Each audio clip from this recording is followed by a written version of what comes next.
Well, it's Sunday, and I'm sure a lot of you have all types of concerns now about your fantasy football seasons with the bye weeks officially beginning. You're like, oh my God, what do I do here?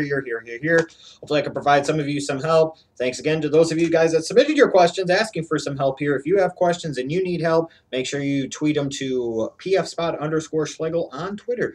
Alex Shirley 10 wants to know, should I cut bait with Jordan Cameron and start Larry Donnell the rest of the year? No, don't cut bait with Jordan Cameron. I assume by this question that you have both of them. Why cut them? Why get rid of them? Why cut bait with them? I'm assuming that's what you mean by cut bait with them is that you're going to cut them. Now, you could just be asking, should I just start Larry Donnell the rest of the season? I would say for the next week or two, you're probably going to want to start Donnell until you see more out of Jordan Cameron. But if you're asking me, should you cut Jordan Cameron, the answer is no. And should you start Teddy Bridgewater this week is your other question? No. There's got to be better options on your waiver wire. I find it hard to believe that Bridgewater would be the best option. Let the rookie quarterbacks like him and Bortles show what they're going to do one way or another before you sit there and go rushing to start him in your fantasy lineup. Brian Smith NB asks, if Foster doesn't play this week, should I start Jacques Bell or pick up somebody like Gerhardt, Jones, Drew, or CJ2K for my running back 2 position? It's a league with 3/4 of a point per reception. In that case, all your options seem to stink, but I'd probably say Jock Bell is the one that smells the least, even though he's going up against a Jets defense that's incredibly tough to run on. He does catch some balls out of the backfield. Got to go with him. You got to really hope that Arian Foster plays for you in week number 4. Right wheel to 259. Doug Martin or Donald Brown? Pittsburgh's run defense isn't very good. But the Jaguars just aren't really good, period.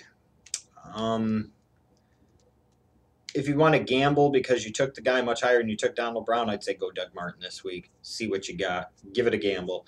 Also, if my Eagles beat the 49ers, would the 49ers season be over? Boy, it'd be really, really tough for the Niners to be 1-3 in that division. Ooh, and losing 3 straight like that, it would not be good. I mean, the threat of implosion is real with that team. And it's funny, even though I picked them to go to the Super Bowl and win it, oh, good God, it doesn't look good after 3 weeks. But at least I wasn't the only one. But I did also mention, too, that there was a tremendous potential for the team to go in the opposite direction and completely implode in 2014. I chose the other direction. If they lose to the Eagles and they go 1-3, that implosion threat is very real and very possible. Let's see here. One Shot You Die 55 asks, in a PPR league and my tight end's on his bye, I picked up Dwayne Allen. Other options are Kobe Fleener and Heath Miller. Am I okay? I don't know if you're okay, but you picked up Dwayne Allen. I think you're fine with Dwayne Allen compared to the other 2 options. So I'd say just stick with Dwayne Allen. There's nothing redeeming about Fleener or Miller compared to Dwayne Allen that makes them must-haves over Dwayne Allen. Pittsburgh Fan 0. Should I accept a trade where I'd be trading away Percy Harvin and Brandon Cooks for Marcus Colston and Reggie Bush? I don't know. Probably not, because I just don't really see where you're gaining that much out of it. Now, if you're incredibly desperate at running back and you're hoping that Reggie Bush is going to get more touches as the season progresses, maybe that's it. If you're really deep at wide receiver and you can afford to part with Percy Harvin and Brandon Cooks, then perhaps, again, it's a reason to do it. I don't know your league scoring settings, so I don't know where the value is for a running back compared to a wide receiver. Again, I don't know how your team is set up, the other team that you're trading. So my answer is kind of inconclusive. At this point in time, I don't see where you're gaining so much out of it, so I would probably say no. But again, without having more details, and maybe you could tweet this to me, Pittsburgh Fan Zero, give me more details, and I can give you a more thorough, accurate answer. Slider 15 needed tight end for a non-PPR league. Dwayne Allen, Owen Daniels, or Anthony Fasano? I lost Pitta to injury. Oopsies. Yeah. And shame on you for going with Pitta as your primary tight end then. That's your fault. I'd probably go with his replacement then, Owen Daniels, because it seems like Flacco's going to target him in the red zone. And in terms of tight ends, if you don't have a dynamic one, then the next thing that should be a determining factor is targets, and then after that, red zone targets. And I think Daniels out of those 3 will get the most potential red zone targets, so that would make him the guy at this point. Notorious Biaggi, should I drop Josh Gordon or T.Y. Hilton or Golden Tate for Delaney Walker? Kels is my only tight end.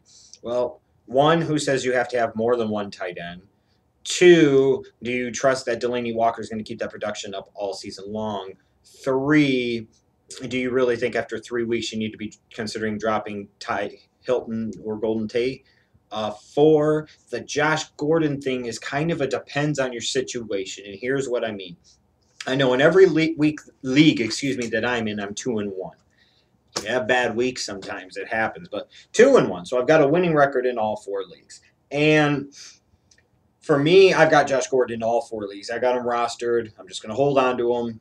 If I was 0-3 or in a bad way at 1-2, I might have to alter that thought process, because if I fall much farther behind and I'm passing up on options that could help me now on the waiver wire for a Josh Gordon who might not be there till week 12, well, if I'm starting off 0-3 or a bad 1-2, by the time Josh Gordon would come back, my fantasy season could be over. So what the fuck does it matter? What the hell's the point? Only thing I would have really done is cock block somebody else that is in the playoffs from having Josh Gordon. Well, if I'm not in the playoffs, I don't fucking care anyways. But if you're, let's say, 0-3 or 1-2, but you went up against some monster weeks and maybe you're in the top half of your league in total points scored, maybe you just need to trust that things will even out as they usually do as the season progresses, you got to hold on to Josh Gordon. You got to take the chance that a guy that if he's playing the full season might be a first-round fantasy football pick that you got off of the waiver wire. You got to trust that that guy's going to come through for you at playoff time with some big games at the wide receiver position. You got to hold on to him. You got to hold on to him. As far as Ty Hilton, Golden Tate, for Delaney Walker, no, I don't think so. Dylan Schwartz, I got to start 2.5 point per reception league. Sammy Watkins, Schwartz, or Jordan Matthews. Schwartz could get plenty of garbage time for Jacksonville against San Diego, so I might say Schwartz. Matthews, the problem with him is that, yeah, he had a huge week against Washington, but we saw how bad Washington's defense was against the Giants on Thursday night. You know, the Eagles haven't realized yet that Matthews is their best wide receiver, and until they do, hopefully sooner rather than later, he's going to be their number 3 wide receiver. So he's going to be limited in his opportunities and therefore his targets, therefore his receptions. So at this point in time for week 4, even though I kind of like Matthews' matchup against a not so great 49er secondary, I think you got to be safe and go Watkins and Schwartz. You also want to know, in a non-PPR league, would you rather have Matt Forte or LaShawn McCoy? Oh, LaShawn McCoy. Because if receptions don't matter, then you're going off of total yardage mattering the most, and LaShawn McCoy will have more total yardage than a Matt Forte. So I would have to think that a Matt Forte would have a less value to you, meaning LaShawn McCoy would have more value to you, especially because you would assume that LaShawn McCoy will also score more touchdowns than a Matt Forte. I saw 1 or 2 people imply to you that Forte has more value, and they're fucking stupid, period. The Owens. What are some underrated defenses that could be on the waiver wire? My defense is on a bye. Now, here's where you get into an interesting thing. Because sometimes I advocate when it comes to bye weeks that maybe it's okay to not put forth full effort in that given week to set yourself up better for the whole season. Here's what I mean. I've got a league where I've got a ton of people on a bye for week number 4. And you know, I've made some moves, but the moves that I've made are more so to plan myself out for the rest of the season. Like somebody dropped Ryan Matthews. I was hurting a little bit at running back. I picked up Ryan Matthews, knowing I won't get anything out of him for a couple of weeks, but I'm letting somebody else's bye week panic help strengthen and fortify my roster. It's Ryan Matthews, you know, who was picked somewhere probably, in the first 4 to 7 rounds of everybody's fantasy drafts. I got him off the waiver wire. You know, who did I drop for him? I think Sean Green. You know, so my point that I'm getting at here is with the defenses, I have a league also where somebody dropped Arizona. I've got Indianapolis's defense because I picked them up last week to face Jacksonville. Then I've got them again this week to play Tennessee. But I picked up Arizona's defense. You know, that's a big-time defense that I have for the rest of the season. Yeah, I don't like their Week 5 matchup against Denver, but they've got, you know, a lot of potential to score a lot of points, and I was able to not have to draft them. I just picked them up off the waiver wire and dropped some other scrub. So maybe you should be looking at this from a different perspective. Maybe if somebody's dropped Arizona or Seattle's defense because they're on a bye, maybe you don't need the fucking defense this week. Maybe you need to pick up one of those high-scoring defenses that somebody dropped that's on a bye. You're not going to have any, I wouldn't think, any waiver wire competition to them, so just go get them and pick them up and then roster them and hold them. That's what I'm talking about. In terms of underrated defense, if you just absolutely have to have one this week, San Diego's against Jacksonville if they're available. Again, I don't know what defenses are on your waiver wire, so I'm kind of shooting in the breeze here. Indianapolis is taking on potentially Charlie Whitehurst and the Titans. That might be another one. So, I got to know more about what defenses are on your waiver wire, because if I'm throwing out options that aren't available to you, then I just fucking wasted your time. Beam it to Cashman. Should I drop Gore for Steven Jackson? No. No. No. Don't. Because you drafted Frank Gore, I'm assuming, and probably didn't draft Steven Jackson. Gore is the better player at this stage of his career. Stick with Frank Gore. Nart Sokar 25. Should I keep Gordon or drop him on my bench? Josh Gordon. Again, I kind of referenced this earlier. It depends on your situation.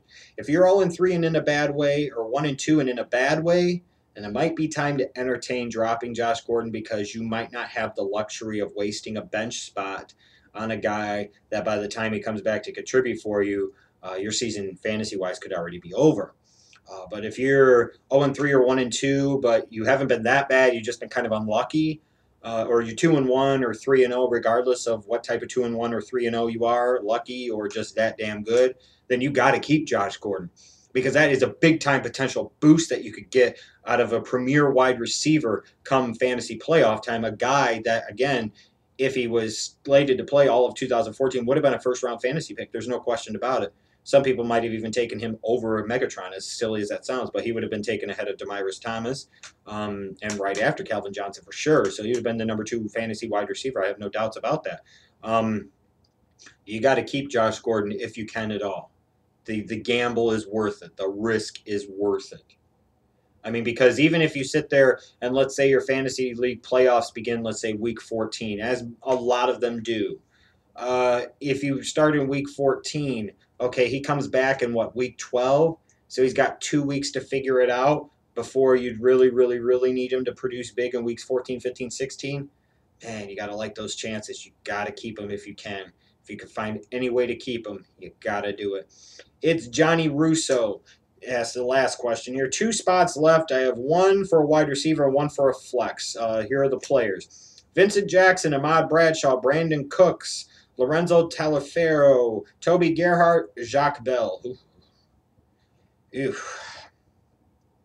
I think Bradshaw's got to be 1, because he gets some carries and he catches some balls out of the backfield, and Tennessee can be run on. So I think Bradshaw for sure has to be 1. You got to go with him for 1. The other one, Taliaferro had a nice week last week, but if Pierce is going to play, you don't know how much Lorenzo, the rookie from Coastal Carolina, is going to get in terms of opportunities. Gerhart, you're talking about him playing San Diego. Could this be another blowout situation where the Jaguars aren't running the ball much? And if they are, it might be more with Denard Robinson in garbage time in the second half. Then you come down to maybe Cooks or Vincent Jackson. Cooks going up against Dallas's secondary. Vincent Jackson going up against Pittsburgh's secondary. I probably take Vincent Jackson, especially with Mike Glennon playing. I think that's the one, because you're talking about Brandon Cooks, who's maybe a number 3 option in his offense, where Vincent Jackson in the passing game is the number 1 option. That's a huge difference maker. Even if it is in the Bucs offense, you'd have to assume that with Glennon there, who has a little bit of a stronger arm than McCown does, most certainly, that they're going to try to establish Jackson and Evans on the outside more in their game against Pittsburgh. So in that case, I think you've got to go. I really do. I think you've got to go with Vincent Jackson along with Ahmad Bradshaw. So thanks to you guys that submitted your questions for this Q&A. Hope I helped you out. Hope this gets uploaded in time to be able to help you for week number 4. Be back Tuesday with another Q&A.